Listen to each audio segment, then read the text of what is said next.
તો અરવલ્લીથી સમાચાર મેઘરજમાં પણ ખેતરમાં આગ લાગી છે। ઘઉંના ખેતરમાં ભીષણ આગ લાગી છે। ગોરવાડા ગામમાં ઊભા ઘઉંના પાકને આગથી નુકસાન થયું છે। વિસ્તારમાંથી તણખા જરતા ખેતરમાં આગ લાગ્યાની ચર્ચા છે। આગમાં અંદાજે 200 મણ જેટલા ઘઉં બળીને ખાખ થઈ ગયા છે।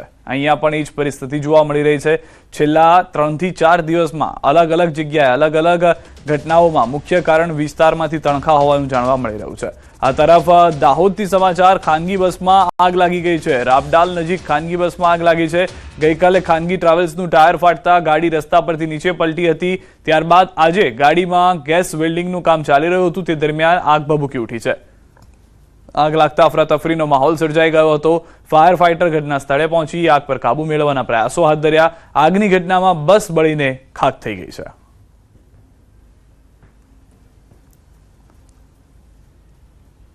પંચમહાલથી સમાચાર કે જ્યાં પણ ચાલુ કારમાં ભીષણ આગ જોવા મળી છે। દ્રશ્યો આપ જોઈ રહ્યા છો।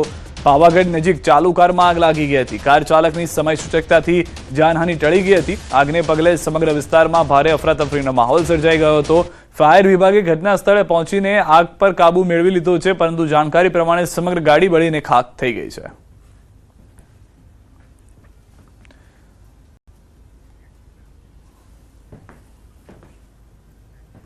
આ તરફ સાબરકાંઠાથી સમાચાર ડુંગર પાસે લાગી છે ભીષણ આગ। ઈડરના ગઢ નજીક ડુંગર પાસે આગ છે।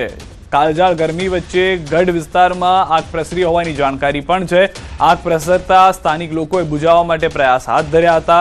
સ્થાનિક ફાયર ટીમને પણ જાણ કરી હતી। આગને કાબૂમાં લેવાના પ્રયાસ કરવામાં આવી રહ્યા હતા। ડુંગર વિસ્તાર સહિત હાઈવે પર આગને લઈને ભારે ધુમાડો ફેલાયો હોવાના દ્રશ્યો પણ જોવા મળી રહ્યા છે। હજી પણ કેટલાક વિસ્તારમાં ઝીણી ઝીણી આગ ચાલતી હોવાની જાણકારી મળી રહી છે। પાણીનો સતત મારો ચલાવવામાં આવી રહ્યો છે। તો રાજ્યમાં આજે અનેક સ્થળોએ આગ લાગવાની ઘટનાઓ બની। સાબરકાંઠાના બેરણા ગામે ખેતરમાં આગ લાગતા અફરાતફરી। આ તરફ દાહોદમાં ખાનગી બસમાં આગ લાગતા દ્રશ્યો જોવા મળ્યા છે। ગેસ વેલ્ડિંગનું કામ ચાલી રહ્યું હતું, તે દરમિયાન આગ લાગી હતી। ભીષણ ગરમી વચ્ચે સાબરકાંઠાના ઈડરમાં ડુંગર પાસે ભીષણ આગ લાગી। કાળઝાળ ગરમી વચ્ચે ગઢ વિસ્તારમાં આગ પ્રસરી ગઈ। આ તરફ પંચમહાલમાં ચાલુ કારમાં આગ લાગતા દોડધામ મચી ગઈ, જોકે કાર ચાલકની સમય સૂચકતાથી જાનહાનિ ટળી હતી। અરવલ્લીના મોડાસામાં સાબરમતી સીએનજી પંપ પાછળ જંગલમાં આગ લાગી હતી। બીજી તરફ કચ્છના ભચાઉના ચોપડવા નજીક આગ પ્લાસ્ટિકના ગોડાઉનમાં લાગી હોવાની જાણકારી હતી, જેના કારણે અફરાતફરી મચી ગઈ। વડોદરાના ડભોઈ કાયાવરોહણ ગામે વીજ ટ્રાન્સફોર્મરમાં આગ લાગતા આસપાસના વિસ્તારના સ્થાનિકોમાં નાસભાગ મચી ગઈ। સાબરકાંઠાના હિંમતનગરના જાંબુડી ગામે ઘઉંના ખેતરમાં ભીષણ આગની ઘટના બની હતી। ગિરનાર અંબાજી મંદિરમાં પાર્ટીનો મામલો। જાગૃત નાગરિક મહિપાલસિંહ બસિયાનું નિવેદન। વિડીયોમાં દેખાતા તમામ સગીર વયના સસ્પેન્ડેડ પૂજારી તરીકે વિજય ત્રિવેદીનું નામ ચર્ચામાં છે। વિજય ત્રિવેદી ફોટોગ્રાફર હોવાનો આક્ષેપ છે। પૂજારી તરીકે કોઈ દિવસ ત્યાં જોવા મળ્યો નથી।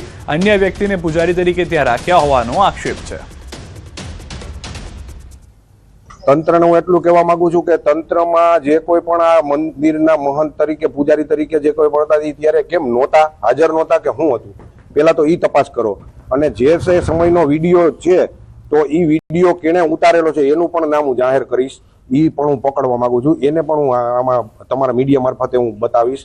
અને બીજા નંબરમાં કે આમાં જે 11 નામ છે એમાં વિજયભાઈ ત્રિવેદી જે છે એનું નામ ક્યાંથી આવ્યું એ હું પહેલા તો વિચારું છું। પૂજારી તરીકે વિજયભાઈ ત્રિવેદી ક્યાંથી આવ્યા, અને મારે એ પણ શોધખોળ ચાલુ છે કે ભાઈ આ વિજયભાઈ ત્રિવેદી છે તો એ કેના અંડરમાં એ ત્યાં પૂજારી તરીકે રહ્યા। અને વિજયભાઈ ત્રિવેદીને તો મેં આટલા સમયમાં ક્યારેય જોયા નથી, તો આ કઈ રીતે એની પૂજારી તરીકે પગાર લેતા સરકારને અંધારામાં રાખીને। ગિરનાર અંબાજી મંદિરમાં ભંડારામાં પાર્ટીનો મામલો। ઘટના અંગે મહંત મહેશગીરી બાપુનું નિવેદન। તીર્થ ઉપર અંબાજી મંદિરમાં જે કોઈ પણ બનાવ બન્યો છે એ ખૂબ જ નિંદનીય છે। અંદરથી ખૂબ દુઃખી છું। જે કોઈ પણ પ્રકાર બન્યો છે અત્યારે વહીવટદારનું શાસન છે, અને હું એમને પ્રાર્થના કરીશ કે એટલી મહેનત કરીને સારું કરવા માટે આગળ વધી રહ્યા છે, ત્યારે આવી બાબતો બને છે એ ખૂબ નિંદનીય છે। એના ઉપર તાત્કાલિક પગલાં લેવા જ જોઈએ, અને એવા જે કોઈ પણ આમાં સંડોવાયેલા હોય એના ઉપર કાયદેસરની કાર્યવાહી પણ થવી જોઈએ।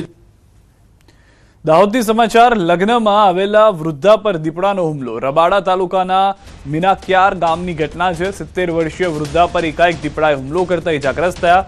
મીનાખ્યાર તળાવની પાળે દીપડાએ અચાનક મહિલાને પાછળથી હુમલો કર્યો. દીપડાના હુમલામાં મહિલાને પીઠને પાછળ તેમજ હાથના અને પગના ભાગે સામાન્ય ઈજા પહોંચી છે. વૃદ્ધ મહિલાને સારવારમાં 108ની મદદથી હોસ્પિટલ ખસેડવામાં આવ્યા હોવાની જાણકારી છે. દીપડાના હુમલાની જાણ વન વિભાગને કરતા વન વિભાગ પણ ઘટના સ્થળે પહોંચી આગળની કાર્યવાહી હાથ ધરી ચૂક્યું છે. સ્થાનિક લોકો દ્વારા દીપડાને પકડવા માટે પાંજરું મૂકવામાં આવે તેવી માંગ ઉઠી છે.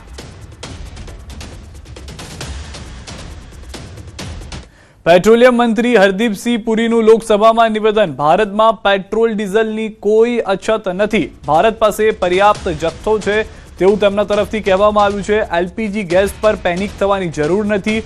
એલપીજીનું 28% ઉત્પાદન વધારી દેવામાં આવ્યું છે. કાળાબજારીના કારણે દેશમાં પેનિક છે. વૈકલ્પિક રૂટથી કાચું તેલ આવી રહ્યું છે. સીએનજીની 100% સપ્લાય, કમર્શિયલ ગેસનું વિતરણ આજથી શરૂ કરી દેવામાં આવ્યું છે. તો સત્તાવાર રીતે આ નિવેદન આપવામાં આવ્યું છે. લોકસભામાં જ્યારે કોઈ પણ મંત્રી તરફથી વાતની જાણ કરવામાં આવતી હોય છે તો તેને સત્તાવાર માનવામાં આવતું હોય છે. The natural force majeure declaration, the natural gas control order issued on 9th March 2026 under the Essential Commodities Act established an immediate priority sequence. Domestic pipe gas goes to home and CNG for vehicles receives 100% supply with no cuts. Industrial and manufacturing consumers will receive upon 80% of their previous 6 months average. Fertilizer plants will receive up to 70%, protecting the agricultural input chain ahead of the sowing season. અને હવે વાત ગુજરાતમાં ગરમીની.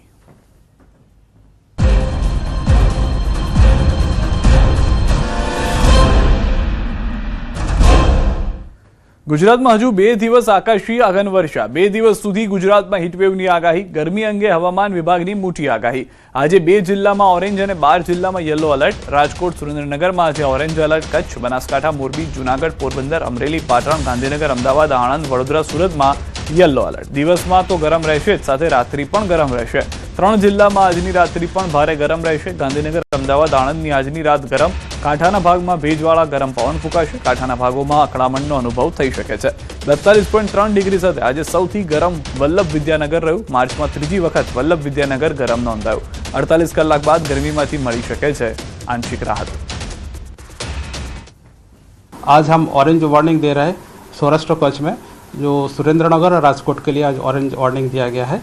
और बाकी yellow warning जो दिया गया है सौराष्ट्र कच्छ में पोरबंदर, जूनागढ़, अमरेली, मोरबी और कच्छ के लिए दिया गया है. इसमें वार्म नाइट का भी वार्निंग दिया गया है सुरेंद्रनगर में. और हमारा जो गुजरात रीजन में येलो वार्निंग दिया गया है, जो डिस्ट्रिक्ट इसमें आ रहा है बनासकांठा, पाटन, गांधीनगर, अहमदाबाद, आनंद, वडोदरा एंड सूरत. इसमें वार्म नाइट का भी वार्निंग है. રાજ્યમાં માર્ચ મહિનામાં જ ગરમીનો રેકોર્ડ તૂટી ગયો છે. તેવામાં સુરેન્દ્રનગરમાં રેડ એલર્ટ જાહેર કરવામાં આવ્યું છે. પરંતુ આવી આકરી ગરમીમાં પણ હજુ તંત્ર ઘોર નિંદ્રામાં હોય તેવું લાગી રહ્યું છે. કેમ કે શહેરમાં હીટવેવની આગાહી વચ્ચે તંત્રની તૈયારી માત્ર કાગળ પર જ હોય તેવા આક્ષેપો થઈ રહ્યા છે. આરોગ્યની ટીમ તૈનાત કરવાને બદલે આરોગ્ય અધિકારી લોકોને માત્ર ને માત્ર ગરમીથી બચવા સલાહ આપી રહ્યા છે. તંત્ર દ્વારા કોઈ પણ પ્રકારનો એક્શન પ્લાન તૈયાર કરાયો નથી. ગરમીમાં લૂ લાગવાના બનાવો બને તો લોકોને સારવાર આપવા માટે કોઈ વિશેષ તૈયારી કે આયોજનના નામે મીંડું જોવા મળી રહ્યું છે. ત્યારે ભીડવાળા વિસ્તાર જેવા કે મુખ્ય બજાર, બસ સ્ટેશન, રેલવે સ્ટેશન સહિતના સ્થળો પર આરોગ્ય ટીમ સ્ટેન્ડ બાય રાખવાની માંગ ઉઠી છે. સુરેન્દ્રનગર જિલ્લામાં રેડ એલર્ટ છે એટલે એના લીધે ખાસ તો ગરમીના હીટવેવના કિરણો, હીટ રિલેટેડ ઇલનેસ જે શક્યતાઓ વધારે હોય છે, તો ખાસ જિલ્લાના સામૂહિક આરોગ્ય કેન્દ્ર, પ્રાથમિક આરોગ્ય અને સબ સેન્ટરના દરેક કર્મચારીઓને આ બાબતમાં સાવચેતી રાખવા અને લોકોમાં જાગૃતિ લાવવા, તેમજ આવા જો કોઈ દર્દી મળે તો એને તાત્કાલિક સારવાર આપવાનું હોય. પરિસ્થિતિ એવી થાય, ગરમી લાગી જાય અને અહીંયા કોઈ એવી ટીમ હોય તો તાત્કાલિક રાહત મળી જાય. બાકી તો હવે અહીંયા રાહત મળે એવું કંઈ સુરેન્દ્રનગરમાં તો ક્યાંય કોઈ છે નહીં. સરકારે કોઈ એવી સ્કીમ બહાર નથી પાડી કે ભાઈ આવી રીતે હોય તો અહીંયા આ જગ્યાએ મળશે. બહારથી કોઈ અહીં સુરેન્દ્રનગર ઉતરો સ્ટેશને, બસ સ્ટેન્ડે કે રેલવે સ્ટેશને, તો રેલવે સ્ટેશને ઉતરે તો ત્યાં તો અહીં ગામમાં દવાખાને પહોંચતા જ માણસ બેભાન થઈ જાય પડી જાય. આરોગ્ય વિભાગ માત્ર ને માત્ર લોકોને સરકારી ગાઈડલાઈનની સૂચનાઓ સંભળાવતી સંતોષ માની રહી છે. બીજી તરફ મહાનગરપાલિકા દ્વારા પણ કોઈ કામગીરી કરવામાં ન આવતા સુરેન્દ્રનગર શહેરમાં અંધેરી નગરી અને ગંડુ રાજો જેવી સ્થિતિ સર્જાઈ છે. ત્યારે હવે જોવું રહ્યું કે સુરેન્દ્રનગરને મનપાનો દરજ્જો મળ્યા બાદ કામગીરી પણ તેવી થઈ જાય છે કે નહીં. સુરેન્દ્રનગર જિલ્લામાં છેલ્લા 3 દિવસથી ગરમીનો પારો છે 41 ડિગ્રીને પાર કરી રહ્યો છે. ત્યારે હવામાન વિભાગ દ્વારા 13 માર્ચ સુધી છે એ હીટ વેવની આગાહી આપવામાં આવી છે અને ખાસ કરીને સુરેન્દ્રનગર જિલ્લો છે એમાં તાપમાન આગામી દિવસોમાં વધુ ઉષ્ણતા ભર્યું નોંધાય તેવી શક્યતાઓ છે. પરંતુ ક્યાંક ને ક્યાંક જો જોવામાં આવે તો તંત્ર દ્વારા આ મામલે કોઈ નક્કર કાર્યવાહી કરવાના બદલે માત્ર લોકોને સાવચેત રહેવા માટે અપીલ કરવામાં આવી રહી છે. કાગળ પર કોઈ જે છે તૈયારીઓ કરવામાં આવતી રહી તેવું લાગી રહ્યું છે. ત્યારે હીટવેવના કારણે કોઈ લોકો ગરમીનો ભોગ બને તે પહેલા તંત્ર દ્વારા આગોતરું કોઈ આયોજન એક્શન પ્લાન કરવા જે છે એની તૈયારી કરવામાં આવે તેવી ક્યાંક ને ક્યાંક લોકોમાં માંગ ઉઠવા પામી છે. લોકો હીટવેવનો ભોગ બને ત્યારબાદ જ તંત્ર જાગશે તેવું હાલ લાગી રહ્યું છે. અક્ષય જોશી, ન્યૂઝ 18 ગુજરાતી, સુરેન્દ્રનગર. અમદાવાદમાં રેલવેની નકલી ટિકિટો પણ વેચાવા લાગી છે. રેલવે પોલીસે IRCTC એજન્ટ તરીકે ઓળખ આપી મુસાફરોને નકલી ટિકિટ વેચનાર ઝડપી પાડ્યો છે. હાલ છેતરપિંડી કરનાર આરોપી ઉપેન્દ્ર દ્વિવેદીને પોલીસે ધરપકડ કરી છે. આરોપીએ રેલવે સ્ટેશન પર ટિકિટ મેળવવા આવેલા મુસાફરોને ટાર્ગેટ કરી મોબાઈલમાં બનાવટી ટિકિટ બનાવી તેની PDF આપી રોકડ રૂપિયા વસૂલતો હતો. અમદાવાદના એક મુસાફરને નકલી ટિકિટ આપ્યા બાદ મામલો બહાર આવ્યો. રેલવે પોલીસે CCTV અને મોબાઈલ નંબરના આધારે આરોપીને ઝડપી પાડ્યો. તપાસમાં ખુલ્યું છે કે આરોપી છેલ્લા 3 વર્ષમાં અમદાવાદ સહિત સુરત, વડોદરા, ભરૂચ અને અંકલેશ્વર જેવા શહેરોમાં 400 થી વધુ લોકોને આ રીતે છેતરી ચૂક્યો છે. આ આરોપી ઉપેન્દ્ર છે એ પોતે IRCTCનો એજન્ટ ન હોવા છતાં ખોટી ઓળખ આપીને અને ટિકિટ છે પોતાના ગૂગલ ડોક્યુમેન્ટ ફાઇલ ઉપર ખોટી ટિકિટ બનાવીને PDF અને WhatsApp દ્વારા શેર કરીને ખોટી ટિકિટ હોવાનું માલુમ જાણવા છતાં એને ખોટા પુરાવા તરીકે ઉપયોગ કરીને ગુનો આચરતો હોય, જેથી અમદાવાદ પોલીસ સ્ટેશન ખાતે તેનો ગુનો દાખલ કરવામાં આવેલો હતો. અમદાવાદ રેલવે સ્ટેશન પર મુસાફરોને યાત્રા કાર્ડ કાઢી આપવાના બહાને છેતરપિંડી થઈ છે. રેલવે પોલીસે યાત્રા કાર્ડ કાઢી આપવાના બહાને રૂપિયા પડાવી લેતી ગેંગના 2 મુખ્ય આરોપીઓને ધરપકડ કરી છે અને 2 આરોપી ફરાર છે. આ ગેંગ માત્ર ગુજરાતમાં નહીં પરંતુ દક્ષિણના અનેક રાજ્યોમાં પણ લોકો પાસેથી છેતરપિંડી કરતી હતી. આરોપીઓ મુસાફરોને ડરાવી તેમના મોબાઈલ ફોન અને ડિજિટલ પેમેન્ટની વિગતો મેળવી રકમ ટ્રાન્સફર કરી લેતા હતા. પોલીસ તપાસમાં તેઓના અનેક ગુનાઓ સામે આવ્યા છે. પોલીસે આરોપીની ધરપકડ કરીને રૂપિયા 1 લાખ અને 12,000 તથા 3 મોબાઈલ ફોન કબજે કર્યા છે અને વધુ પૂછપરછમાં અન્ય ગુનાઓનો ભેદ ઉકેલવાની પોલીસને શક્યતા છે. 4 ઇસમો પૈકી કોઈ એક ઇસમ સ્વાંગ રચીને આવે છે કે મારી પાસે યાત્રી કાર્ડ કઢાઈ આલો, પોલીસ મારી પાસે પૈસા હશે તો અમને દંડ કરે છે. તો તેવા બાને પોતાના ટાર્ગેટની બાજુમાં ઊભા રહીને કે બેસીને આ સ્વાંગ રચીને જે બીજો માણસ છે યાત્રી કાર્ડ કઢાઈ આપવાનું બહાનું કરીને તેની પાસે યાત્રી કાર્ડ કઢાઈ જાય છે. અને હવે વાત યુદ્ધની અસર ગુજરાત પરની.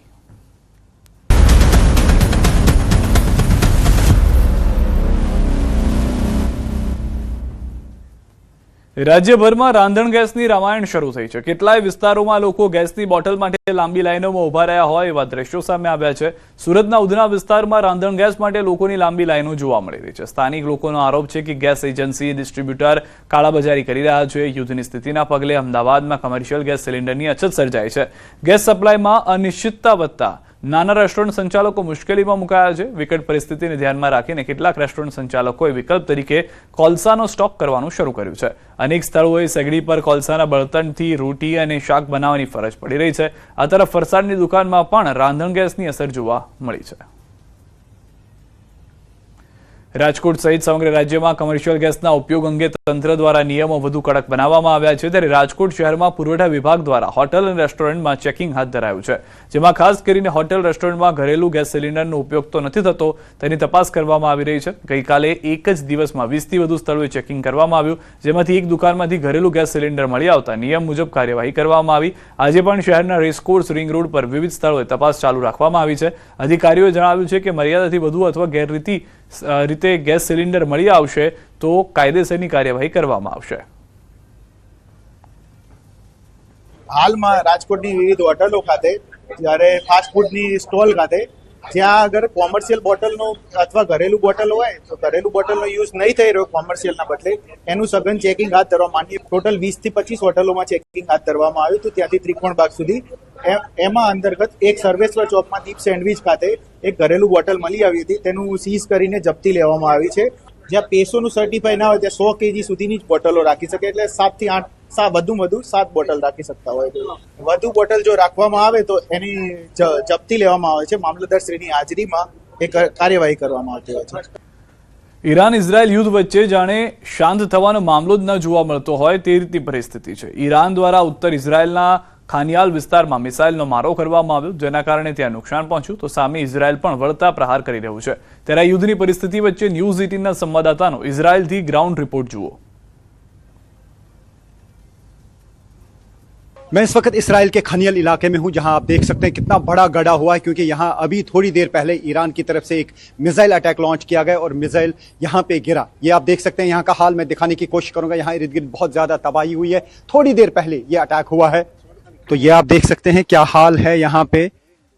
ये वो स्पॉट है जहाँ पे मिसाइल गिरा है और इर्द गिर्द काफी ज्यादा तबाही हुई है. बहुत बड़ा गड्ढा यहाँ पे हो चुका है, लेकिन इर्द गिर्द के जो मकान हैं उनका हाल मैं दिखाने की कोशिश करूंगा कि यहाँ पे सब कुछ तबाह है. ये बेड है, यहाँ पे आप देखिए इसका क्या हाल हुआ है. इर्द गिर्द सब चीज़ें यहाँ पे तबाह हुई हैं. लगातार ईरान की तरफ से मिसाइल अटैक्स किए जा रहे हैं. कुछ मिसाइल्स जो हैं वो डायरेक्ट हिट लग जाती है यहाँ पे, उसकी वजह से पूरी तबाही हो जाती है. और काफ़ी सारे मिसाइल जो हैं वो हवा में इंटरसेप्ट किए जाते हैं, लेकिन जब मिसाइल का मलबा गिरता है उसकी वजह से भी यहाँ पर तबाही हो जाती है. मैं दिखाने की यहाँ पर आपको कोशिश करूँगा कि यहाँ पर क्या हाल हुआ है. ये देखिए, ये इन घरों के अंदर का हाल है. पूरी तरह से ये चकनाचूर हुए हैं यहाँ पे ये घर. और न्यूज़ 18 इंडिया की टीम है रियल ग्राउंड ज़ीरो पर दिखा रहे हैं आपको यहाँ का वो सच जो शायद बाकी लोग नहीं दिखा पाते हैं. ये देख सकते हैं आप, यहाँ पे कोई ऐसी चीज़ है जिसमें हो सकता है कि कुछ एक्सप्लोसिव भी हो, क्योंकि अभी थोड़ी देर पहले ये यहाँ पे ये अटैक हुआ है. अभी यहाँ पे डिफेंस फोर्सेस आ रहे हैं इसराइल के और पुलिस आ रही है. इस एरिया को अब बंद किया जा रहा है. तो आप देखिए यहाँ पे क्या हाल हुआ है. ये एक पेड़ रहा है, इसका कलर आप देखिए ग्रीन रहा होगा, लेकिन आप देखिए कि इस पेड़ की हालत क्या हुई है. उससे आप अंदाज़ा लगा सकते हैं कि ये जो मिसाइल यहाँ पे गिरते हैं इसराइल में, जो ईरान की तरफ से दागे जाते हैं, ये कितने पावरफुल होते हैं. और हम यहाँ पर हैं ग्राउंड ज़ीरो पर और आपको दिखाएंगे कि यहाँ पे क्या कुछ हो रहा है.